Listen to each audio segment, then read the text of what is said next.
This is a presentation from the Supernaut Network.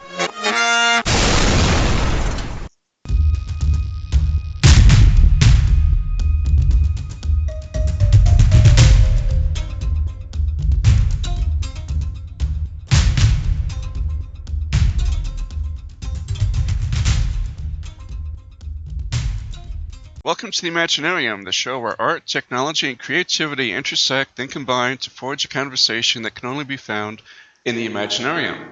I'm your host, Scott Colbert, and today's guest is LA-based filmmaker Steve Kahn. And welcome to the show, Steve. Thanks so much, Scott. Great being here. For the audience, why don't you give us a little bit of your background, if you would? I guess people hate hearing other people talk about themselves, but I'm just a filmmaker from LA, and right now promoting my new short film Fear, which is kind of a psychological horror, kind of in the vein of Hitchcock, actually. So, and that's kind of what I'm working on right now. You pretty much did everything on Fear. Director, writer, cinematographer, chief cook, and bottle washer. Yeah, everything, and exactly, masseuse too. I mean, just everything. You know, it's fun when you have a project and you get to do everything.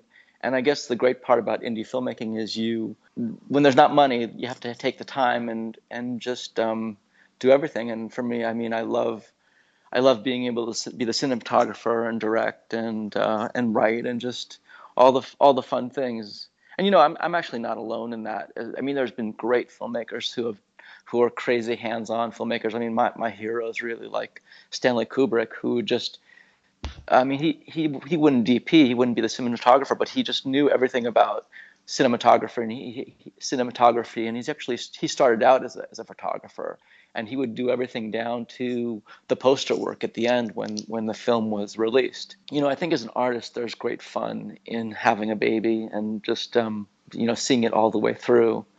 And while it's great to collaborate, sometimes it's also great just to make it your own and not have too many voices. Well, exactly. And then you have all the creative control over the work yourself rather than having to have a producer or a movie studio say, well, you need to make this cut or you need to do this or that or the other thing. Right, because it's so funny. There's so many visions on a project, and there's so many ways that a project can go. Just subtle things. I mean, or to major things. I mean, to casting or to really subtle things. And so, when you have one vision and you can stick to one idea all the way through, I think that's a very powerful thing. And it's so funny because you mentioned Hollywood, and the movies that are going to flop and be horrible are the ones that have maybe 50 writers on and ghostwriters too, and they're trying to be rewritten over and over again, and they've hired new directors and they're recasting, and it's just because there's no concise vision. And so that's a lot of problem with Hollywood movies. And I see that every day because my daily job is I script doctor in Hollywood for production companies. On a daily not a daily, but when I work on a new script, I'm one of the people who they can't figure out what to do with a project, and they may have money for it and they need to rewrite it. And so I get the script. It's so difficult because I talk to producers and I work with producers, and no one has a vision. No one has kind of a clear idea, or they'll have a vision, but it'll change from one week to the next. Well, that's kind of part of art and part of what we do. I think that's also a part that's just disruptive, and that kills things when you have one clear concept and you want to go with that. So is it more that they don't necessarily have a clear concept as it is that they really are just trying to get all the bullet points that are going to bring in the most folks to get the biggest sales? Yeah, I think it's that, but they also want to be creative. I mean, everyone in LA comes here because they want to be creative. They want the most sales, but they also they want to say something that means something to them. I think it's just hard because the vision, if you don't have one vision, or if you have several people trying to input, there's no clear path. Let's talk about Fear just a bit. And what was the genesis for Fear? The genesis, well, so Fears is really about it's really about a poem on fear. It's what I see as what we all can go through when fear strikes us, and I think it happens to all of us, where a little thing, and they're usually irrational things, and they happen all the time, where you'll see like a pimple on your cheek, and all of a sudden it'll become skin cancer in your head. And you start working this up. Oh my God, why? What is this? And you start. You go through this cycle where you envision the cancer taking over your body. It's doing everything, and you see yourself. And the problem is we all do this to ourselves. And I mean, the news does this to us too. There's no story, but they'll put a little story in, 9 o'clock, say, hey, this watch out, because this having this kind of bird can kill you. Tune in at 11 and see why. So I mean, it's they use those kind of stories to work fear in our heads so that we tune in at 11. So I mean, it works for humans. We are just very subject to fear. So fear is about it's basically a poem on fear and how fear develops in our own mind. And it really just started with my own fears, and I would like have it look in the mirror and see that little pimple and be freaked out, or I'd be across the country and just be freaked out because what if I couldn't get home, or what if something happened, or what if there was a fire, or what if I left the gas on. So I mean, it's just neurotic, crazy stuff that we all go through. And I think that those fears are the biggest fears in our, I mean, the biggest dangers to us are our own fears, which we really do it to ourselves, can turn ourselves and get ourselves so crazy that we can hurt ourselves more with our own thoughts than what we're imagining and is not even there in the first place. And so that's really what fear is about. And it came about because I would go through these things all the time and then watch myself going through them. I'd kind of spot myself and I would see myself going crazy. And I just thought it was so amazing and horrible, and how everyone went through this and how universal. I was leaning over the bathtub one day, and I thought, God, this is because the bathroom is just a scary location for some reason. You feel very vulnerable. You're naked, and you look over your shoulder, and what's behind you, and little things like the wind sound or a little drip can kind of spook you. That was the genesis. And then I thought, well, I should definitely use a cute girl. And definitely if she can be naked a little bit, that wouldn't be bad too. so that's how the project came about. Yeah, and she's naked more than a little bit. She's tastefully naked, as much as I could get. And I just think, I had a great UCLA professor who was a writing professor, and he used to say sex and violence. I mean, he would begin his lectures with that. He was Richard Walter at UCLA, terrific guy. But he's right. I mean, we want action, we want violence, and we want sex. And all at once, preferably. And all at once if possible. Right. Now, you got Jessie Rabideau as your lead actress for Fear, and who was in the America's Next Top Model. Yeah, she was on that show briefly. How did you come in contact with her? Was it auditions or? No, actually, we were supposed to work on another film together. It was a big cast, and I was directing, and I had co-written the script. And the night before we were going to shoot, I get the call from the lead actor saying, "Hey, Steve, I booked a commercial tomorrow, so I can't make this. So she can't make the shoot." And I'm like scrambling to recast and reschedule. And I've got several actors who are supposed to come in the next day to shoot. And it was just, we could really just do it that weekend because my locations prohibited anything else from happening. So anyway, long story short, the film completely fell apart, and such is the nature of indie filmmaking when you just don't have money to pay people. And I can't say as a filmmaker, you promised to do this part, so don't do this commercial, which could pay you $100,000. So you just can't do that. That project fell apart. But then Jessie was slated to work on that, and I found her so interesting. And she's beautiful, yes, but she's got a very interesting personality about her, and she's smart, and she's interesting as hell to watch. I had this other project in mind, Fear. I went right into that, and the great thing about Fear is that there's no other actresses, there's no other actors, it's just her, one character, dealing with her own fears as they develop. And how much of a say did she have in her character? I'm actually a bastard. I really not much. Yeah, I started off as an actor, and when I went to acting school, if I would change one word of the script, my teacher would yell at me. He would just scream at me, and there's something to be said for that, because as a writer, and you know this, you're a writer, Scott. When you write, you slave over those words, and every word, every dialogue and every concept you have is the way you want it to be. So honestly, not much. I really directed her mostly how I wanted her. And the tough part about working with her was that she was a first-time actress. I had to really teach her how to act. Well, that was, it was actually fun for me because I was an actor before, but it was challenging. I mean, it's just a challenging process, and thank God she's very smart, and also thank God she's very patient. And we took the time that we needed for that. Acting isn't one of those things that you can just teach somebody in a weekend. It's Yeah. tough. Yeah, it's just people think there's nothing to do with acting, and actually there's some people who are just naturals, but I never was, and most people that I've met are not naturals.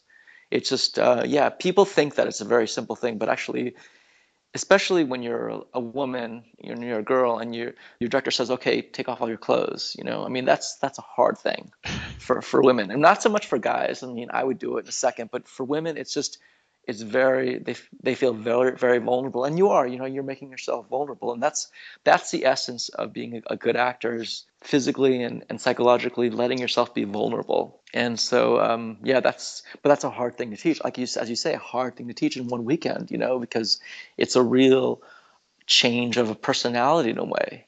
How do you let yourself be seen in a way that you don't want to be seen? Your ego just fights that. You want to be seen as good looking and powerful and strong, or however you want to look. And the director's telling you, no, I want you to be seen as this. And that is a psychologically difficult thing for anyone. When you're filming nude scenes, how difficult is that to do? I love it. I mean, for me, it's a turn on. It's awesome. But for an actress, you try to make them comfortable. And I think she was comfortable for the most part. But you have to be fun. I did this fashion video a few years ago for Maggie Berry, and it was called The Nakeds. And while the models weren't naked, they were very scantily clad. And I remember one of my ADs on the set just kind of flipped out, and he was very embarrassed. He didn't flip out, but he was embarrassed, and he was very self-conscious. I just quickly pulled him aside and said, "Shut up! Don't do that, because you're going to flip out all the models. You're gonna make them feel all self-conscious."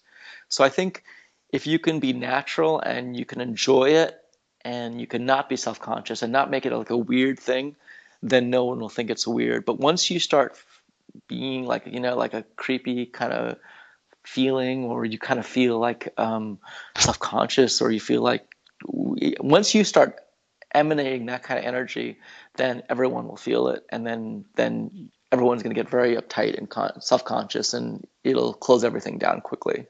She certainly seemed very comfortable on screen because she's basically nude through the entire 13 minutes. Yeah, she was really comfortable, actually, and she did well with that. Because that's, like I said, that's not an easy thing. I mean, really for anybody, but especially for a pretty girl to be vulnerable in that way. Well, and I think probably it also says something for you as a director that she trusted you enough to be able to do that and do it willingly and not look very self-conscious about it. I mean, it was just so natural that you Yeah, almost don't even notice that she's naked. yeah, thank you. That's kind of what I wanted. I want it to be very natural. I want it to be, we're really going into her head. So I want it to be like that intimate. I want it, all her acting is very restrained, which is good. And it's her personality anyway, too, but it had to be natural like that. And if it wasn't, then the whole thing would be lost, because the whole concept is we're going into her head. We're feeling what she's feeling as she's going through this crazy fear spiral. So yeah, thanks. I mean, thank you, because I'm really proud of that, and proud that we pulled it off. And it's so funny because you never know what's going to work and what's not going to, and I'm very glad that did. Well, it certainly worked because Fear has gotten some absolutely rave reviews, and it's done very Yeah, well on the festival circuit. yeah, thanks. I heard we just got into another one in the UK today, and we're going to uh, and we're going to Greece, I think, next month. So yeah, it's pretty exciting. Now, you started out as an actor fairly young, as a child, from what I understand. Yeah, I was a child actor. I did a lot of community theater, and that's where I fell in love with the whole thing. and it's just it's fantastic fun. Now, was that something that you decided that you wanted to do on your own, or? Yeah, I mean, well, I mean, it's partly growing up in LA, and my grandfather was in the business. He was a movie actor, but he passed away before I was born. But so it's kind of in the family, and I kind of fell into doing community theater, and I just loved it, and then I started writing, and I even love that more. And acting is great because acting is just completely play, and so it's just I don't think there's anything like it where it's just you can go somewhere and just completely have fun and get paid for it, and just it's just pure play, and so that's really the fun of acting. I mean, directing is a tougher job, and it's a lot of drudgery, but acting is just can be just pure play, so it's fun. And you studied under Stella Adler as artistic director. I did, and actually under Stanford Meisner's artistic director too. Yeah, I mean, those were great people, Josh Ravitch and Martin Barter. Yeah, there is an art to that stuff. I mean, just as there's an art to writing and playing great music, and it's when you can refine and learn about that and actually learn about yourself mostly. It's fantastic. What made you go from acting to becoming a director? Well, so I graduated. Well, it's so funny. It just I hated the things that I went out for. I would go, I would audition for stuff. All the while, I've always written and always worked on. I've always worked on my own projects too. But I'm a crazy nut. So when I would get an audition, I would put everything down. And for the day or the week that I took till I got my audition, really they weren't even big auditions. They were like under fives, which is under 5 lines a lot of times, but I would put everything down and perfect the part and try to, even a lot of times try to find reason why I wanted to act the part because they were horribly written scripts, but I was just like, it's a money, it's a job, right? So you want to get it. I really hated the stuff that I auditioned for, and also I think that showed because I didn't get a lot of the stuff that I auditioned for. After a while, I just realized I just can't stop putting my life on hold for these things that I don't even want to get when I really do want complete control, and that's why, I mean, Fear was so much fun because like I did everything on the project, which is fantastically fun. If an actor's got to completely give up control, then as me as a director, I like complete control. I kind of went with more of my personality, and it was a good thing. And you also wrote a novel, Death Wave. Yeah, yeah. That's what I was trying to do too, as I was acting, and well, I never finished that, and that was around 2007, the time of the kind of economic disaster. That's kind of what that was about. I look up to writers like you because I try to finish the novel, and whereas I wrote notes for the whole book and everything, I just couldn't get through it. I screenwrite, so that's kind of my art form, and so I think writing Death Wave made me realize that I'm really a screenwriter. But Scott, I mean, for you to write novellas and novels, I think that's fantastic because I really couldn't do that. I mean, maybe it's just not my genre, but maybe I don't think that way. Do you find that I mean, what's your process when you write a novel? It's very much by the hip. I know a lot of writers like to outline everything, and I can't do it that way. And my thought behind that is I know what's going to happen in chapters 3, 4, and 5, and 6. Then the audience is going to know what's going to happen. Yeah, So I generally, when I go into a writing project, I only have the vaguest idea of what it's going to be about. I just let it flow. That's really the only way that I can explain it. And it's funny because I've looked at wanting to do some screenwriting. There's just a mental block about doing it the way that it's supposed to be done. It's very structured, and my writing and my writing style is not structured at all. So, yeah, so I understand exactly what you're saying, but from the opposite side, I don't know yeah. that I could ever do screenwriting because I don't know that I have the discipline to stay in the structure. Yeah, it is all structure, and and what you're saying is actually brilliant because I remember reading an interview where Pete Townsend said that he didn't know what Tommy was about until it was completely done, and maybe even a couple of years after the record had come out, and it was actually about him as a child being molested. But when he wrote the whole thing, he didn't know what it was about. I think that in art, that's a pretty powerful thing when you can just let go like that and let that happen. At least with the novel, I can blow up an entire planet and not have to worry about special effect costs. See, boy, oh boy, that's the truth because when you do a film, it's always constraints. I mean, the reason I did Fear because my constraints were I just want to work with one actor. I don't want to work with the whole crew because the last crew drove me crazy. So absolutely, it's although a lot of times I think constraints can actually help you as an artist too, and as a writer because it kind of reels you in. Well, that's one of the good things about an editor, at least for writing, is they're the ones that can rein you in. Not to talk about myself during your interview, but when I was writing Barbed Wire Kisses and it sold to the original publisher, and I went through all of the edits and everything, before that I thought, well, this is pretty clean. I went through this a lot myself, and there's not much that should be changed. So I sent it off, and I get all these red lines and all these edits in it, and I thought, oh shit. And were they valid? They were valid, and Yeah. I think part of being in a creative field is knowing now it's not only having confidence in your material, but also accepting constructive feedback and realizing that maybe everything that I thought was absolutely brilliant wasn't.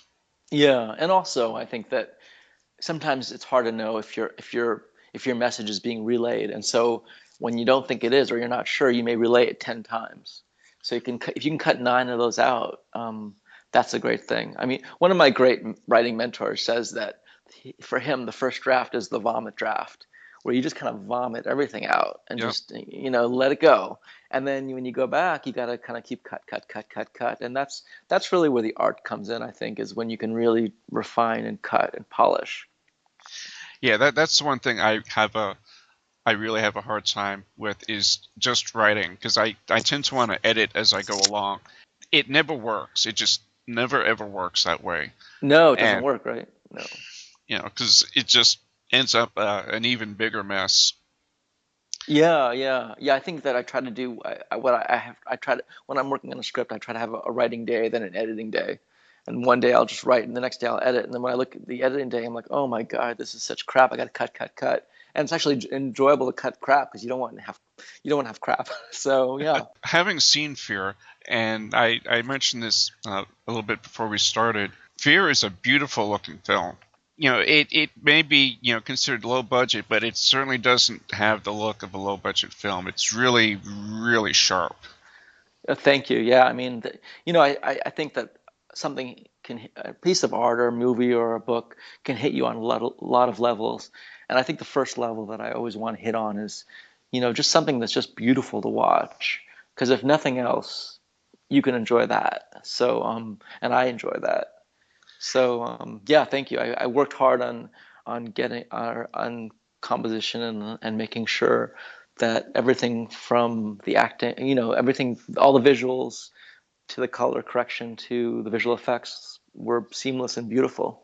And they really they certainly were. And I'm watching it, and it's just a short film. It's 13 minutes and some odd seconds, but it has all of the qualities that you see in a big budget movie, in my opinion, for what Thank that's you. worth.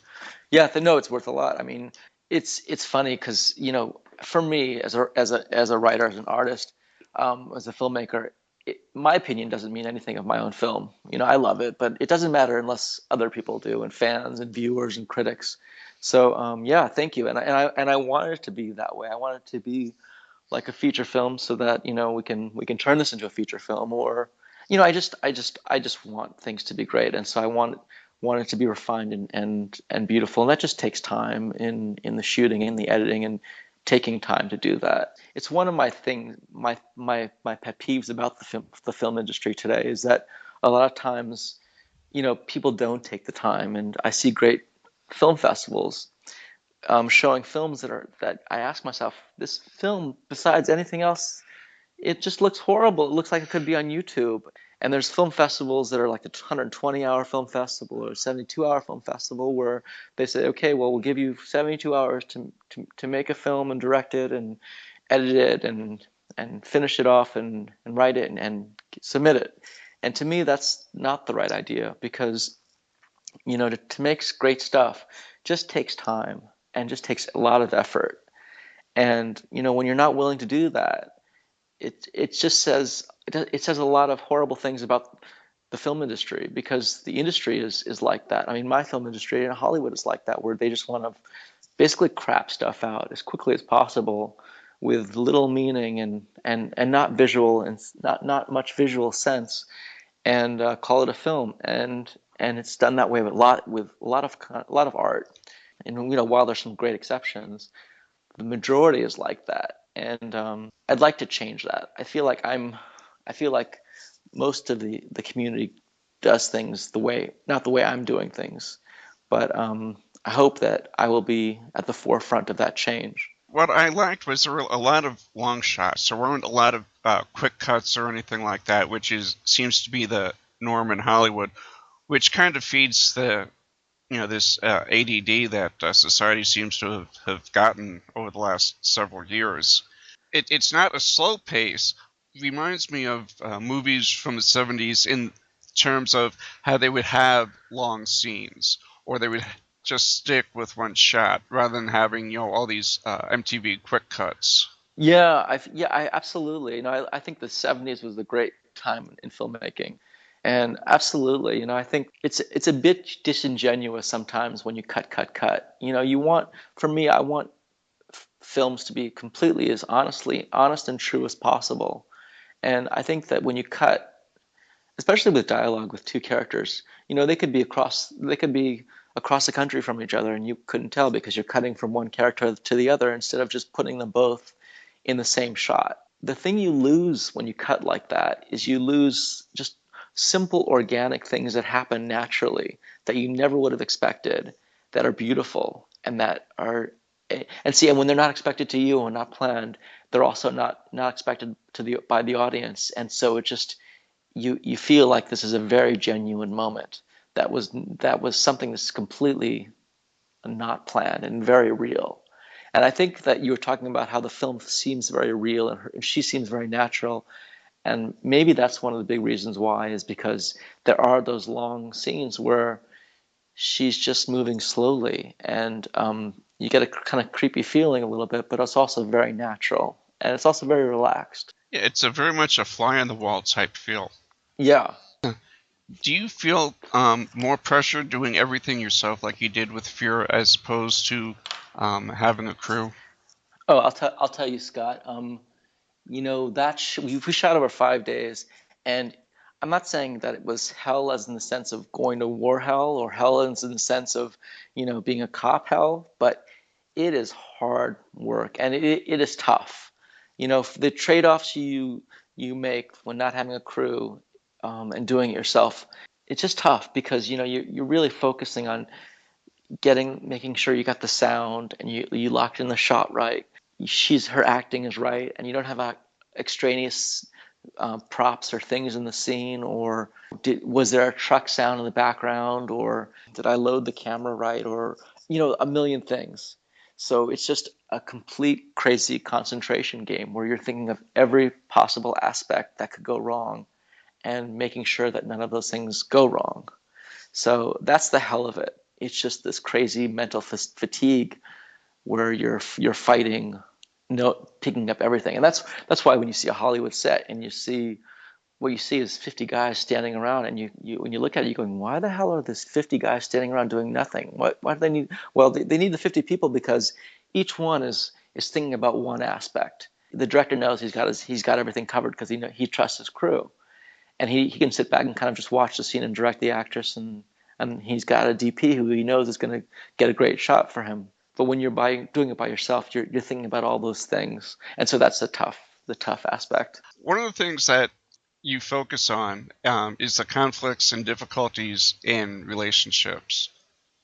Yeah. What is it about that intrigues you so much? God, I mean, doesn't it intrigue you just how men and women are so different, and how the hell do we relate to each other? I mean, I guess fear is not about that, but I am fascinated about this. I think that I could talk about this for hours, but I think that it's fascinating, the male female dynamic. For me, I think that what's fascinating is that, how do I say this? A lot of ways, I don't think as a culture we understand how to be men and women, and how still to be independent, and still how to for example, I don't think women necessarily understand how to go to the workplace and be a powerful boss and then still be feminine.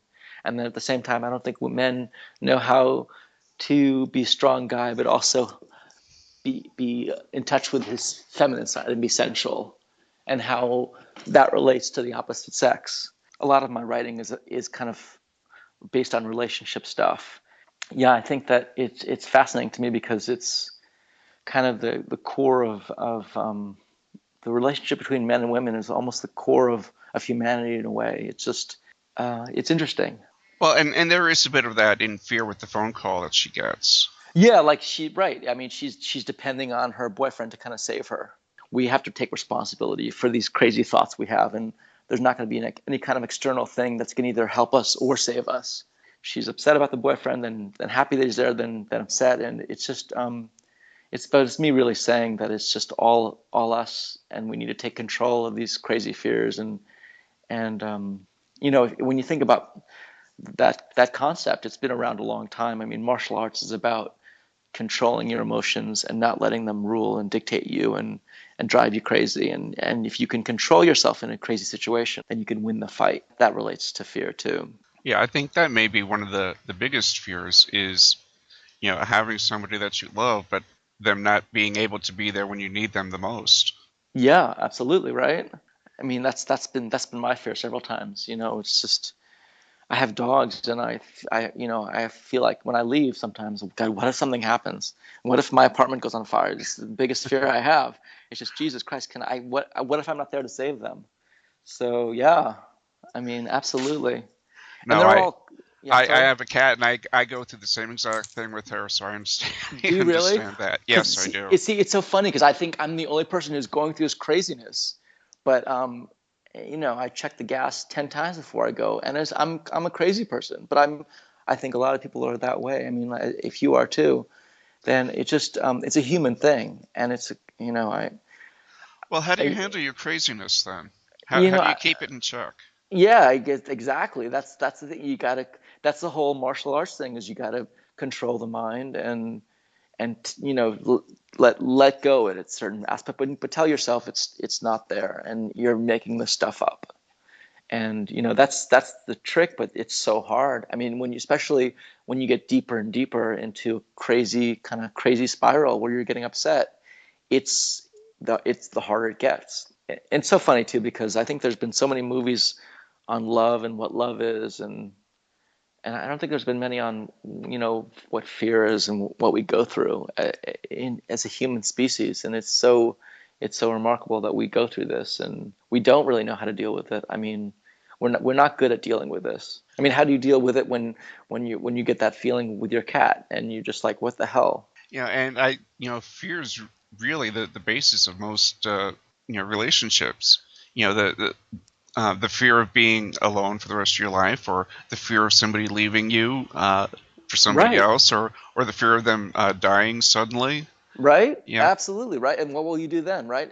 Absolutely. So you stay with them even if they're not the right person, or you, right, because you're afraid that you will never find someone else again. Oh yeah. For a long time, my mantra was, well, a bad relationship is better than none at all.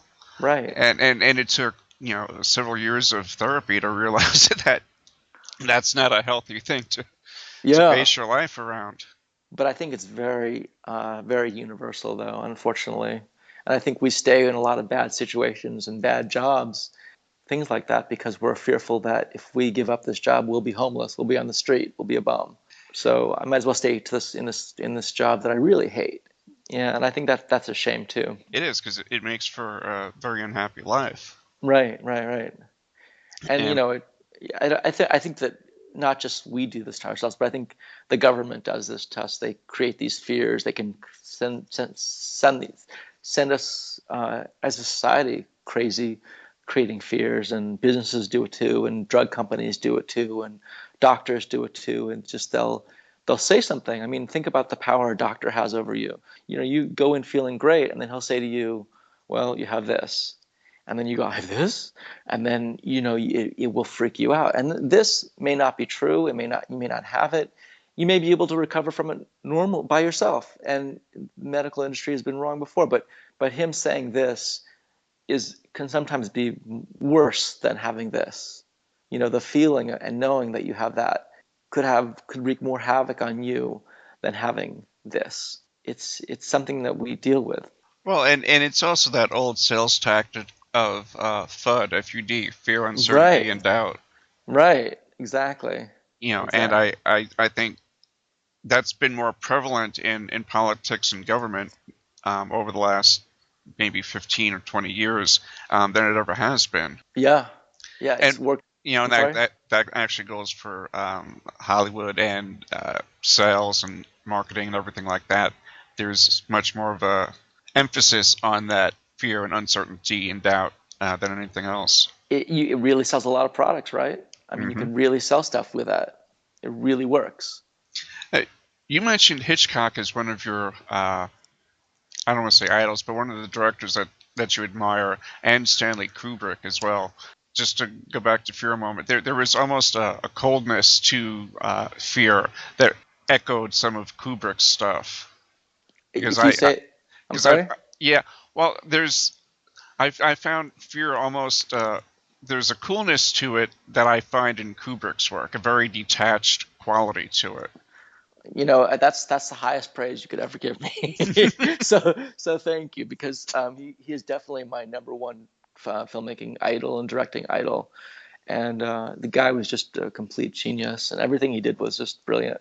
And yeah, thank you. I mean, I think that I don't know if I want to say I completely went for that thinking Kubrick, but when I saw it, I realized it did have that essence to it, and I was, very grateful. I mean, I think if you think like back to films like The Shining, you can feel kind of those similarities and the coolness about it, and the detachedness, and I yeah, I mean, I I'm I sorry. was thinking specifically, early in the film, she's in the bedroom, she's undressing, and she's very much taking her time and walking very slowly into the bathroom. And it reminded me, and I don't know why, because the two scenes can't be more different than what they are. It reminded me of the scene in 2001 where the waitress or the whoever it was is walking around that circle, Oh, interesting. Yeah, yeah. and it's very slow, very methodical, and it just both of those scenes had that same feel to it. Oh, well, I need to look at that scene again, but I think well, I know the scene you're talking about. Yeah, I mean, yeah. Well, the guy's definitely a genius and brilliant, and to be talked about in the same sentence with him is mind-boggling, and too high praise. But yeah, I mean, the great thing about Kubrick, and kind of what I love and what I kind of model it after, and who I am is, I love ideas, and Kubrick was that guy too. He just, when he started a film, it was important to him that it was beautiful, and that the shots mattered and everything mattered, but he always had a meaning behind his film. I mean, his meaning a lot of time was basically government conspiracy and things, and that was a big issue for him. But I think if you can reflect a meaning in your film, then you can say a lot more than just plot, because plot is just, we've all seen plots. But I think that to have ideas and to share ideas with people and to somehow share those ideas through film is a beautiful thing, and something that Kubrick did, and something that I hope I do. Well, I think with Kubrick, a lot of his style, so to speak, simply came from the time that he was making movies. So, the 60s and 70s were really turbulent times politically. Yeah. And so it really makes sense that, some of those political assignations make it into his movies. Who else do you like? Which directors do when you hear their name, you just kind of, your ears prick up? Actually, I guess David Fincher would be another guy who's modern and doing stuff today that I think is just fantastic. I mean, when you look at like Fight Club, I think that that's a brilliant movie, and he says a lot. He's talking about, and it's male female relationship stuff too. He's talking about the emasculation of men, and so when you look at the idea that he's trying to show in that, it's really interesting and beautiful. So Fincher's definitely huge. But then there's TV stuff too. I mean, I was so I TV's gotten so great recently, and movies not so much. But I mean, Breaking Bad was a fantastic show, and Vince Gilligan. I can't wait to see Better Call Saul, because that guy Vince Gilligan is, in the episodic genre, he's just brilliant guy and so interesting, and not so much ideas, but just the guy can tell amazing stories and just keep you riveted, and that's important too. That's actually something that I probably need to work on is just being more of a plot guy, and so I kind of, that's why I'm interested in Vince Gilligan, because he's such a great storyteller, and just it's all about plot for him and all about keeping you interested and sucking you in, and that's fascinating too. Oh yeah, and because I would actually prefer somebody who was better at plot and telling stories than somebody who was a technical expert at writing. I mean, Yeah. I give me a story that can transport me away, and I can pretty much forgive anything else that happens. I think that says a lot, and I think that's pretty true. But I think Breaking Bad was that way for me, and I learned a lot from that show, from watching that show. I watched that show probably 4 times over and over again. So yeah, I mean, amazing storytelling, and it does transport you away. Deadwood was that way for me. Yeah, I mean, there's some great episodics and great TV shows. Um, in movies, not so much actually. So that's kind of sad, that movies have kind of fallen by a bit and not as powerful as TV these days.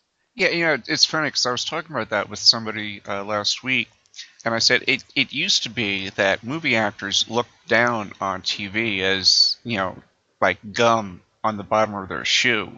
Right. And now it's just the opposite. I mean, you've got Kevin Spacey, That's a in House brilliant. of Cards. I That's can't. not even on a network.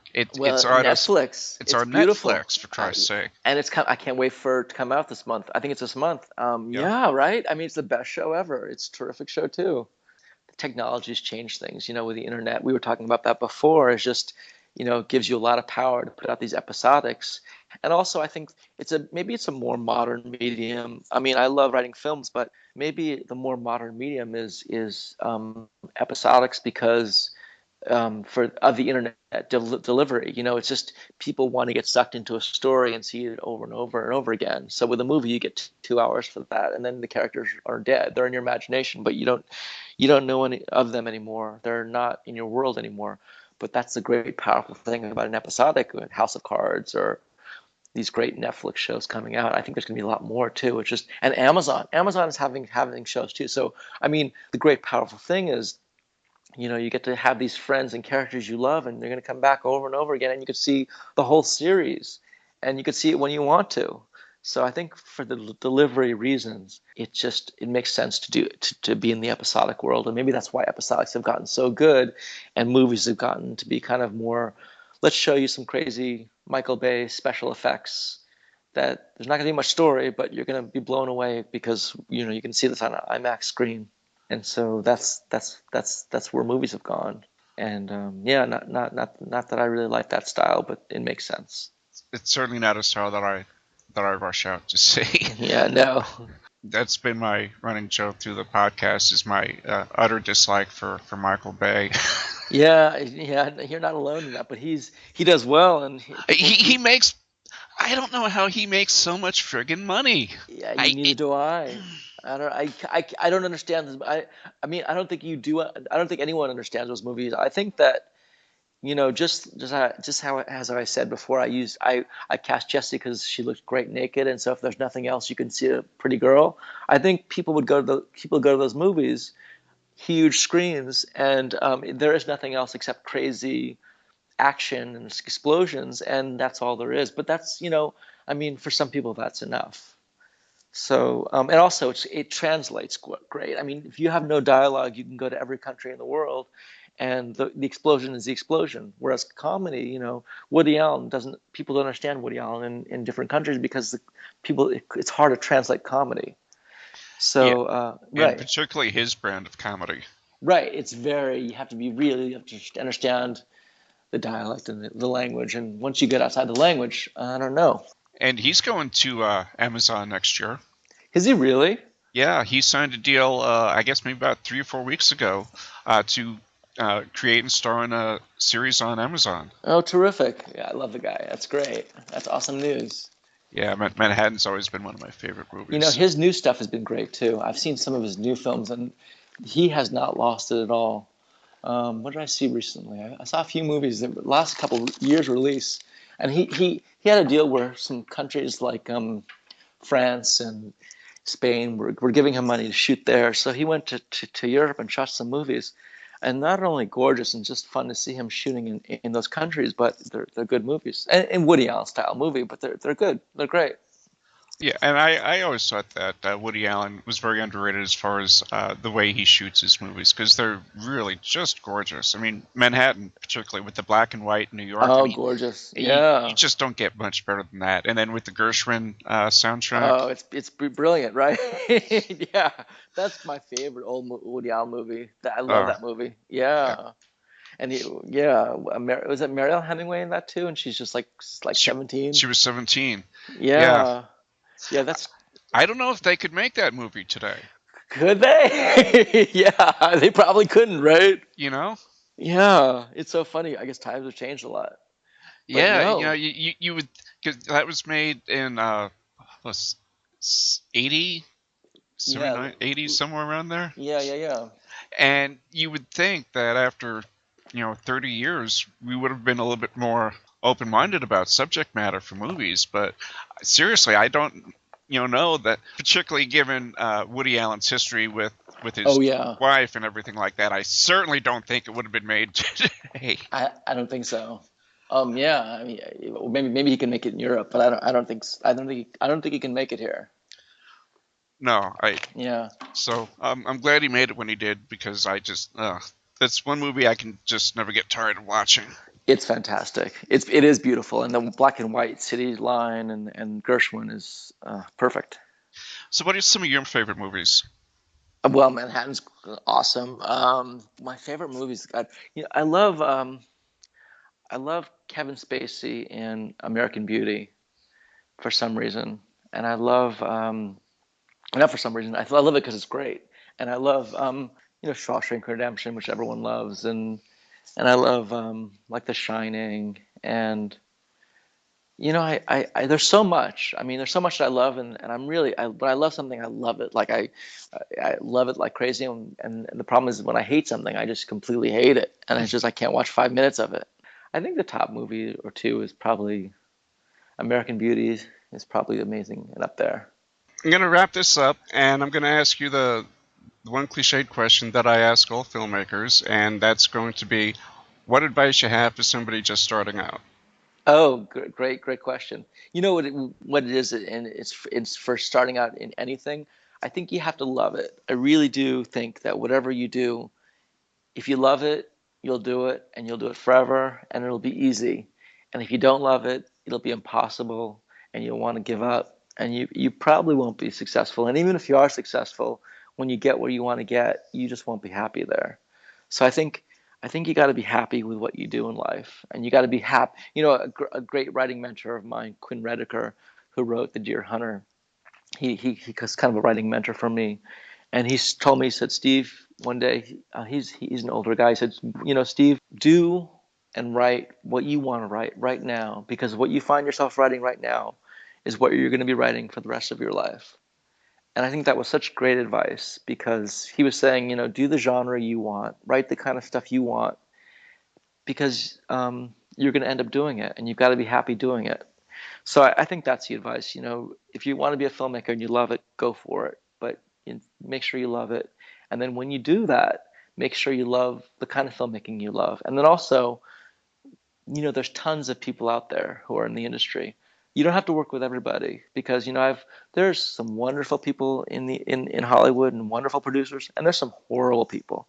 Some people you never want to meet, you don't want to talk to. They're stupid. They're really dumb. I mean, producers who have been in the industry for 30 years, and they do have no clue about what's great or what's commercial or what's fun or what's funny or what's interesting, but they will give you their opinion, and it's just people you don't want to work with.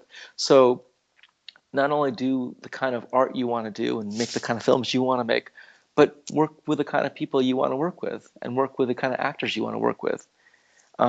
Because it's your world, so let it be your world, and you don't think you have to work with anyone or do anything you don't want to do. So I think that's my advice, and that's what I try to stick to. I think that's what keeps me happy and keeps me in my game and keeps me focused is knowing that I'm doing those things. And that's certainly a lot easier to do with indie films than major Hollywood production. Absolutely, but I think also possible with major Hollywood productions. I was working with this producer, rewriting for him, and I just said I can't do it anymore. And so I quit the job, and that's a scary thing to do. But other jobs came up, so I think that it's I think it's possible. I hope it is possible. As my career grows, we'll see. But I hope that I can stick to that because I think it's that I saw this great image of these crows on this wire, and there's just one crow that stood apart. And the question was, it was a great meme, and it was like, which crow do you notice? And you notice the one crow who's standing by himself. And I think that if you do that in life, it's a very powerful thing. And the easiest thing to do is kind of go with the flock and fall into that. But I think if you stick to your values and stick to your message and stick to what you want to say and stick to who you are, there's nothing as powerful as that. Well, and that's a good note to end on. Steve, I appreciate you coming on. I've enjoyed the time we've had here. Thank you so much, Scott. It's been fantastic. It's been fantastic talking to you, and thank you so much for having me on the Imaginarium. And we'll have links on the show page where you can find out more about Steve's work. And if you enjoy the Imaginarium, check out our other shows on the Supernauts Network at thesupernauts.com. And until next time, may all your journeys be filled with pure imagination.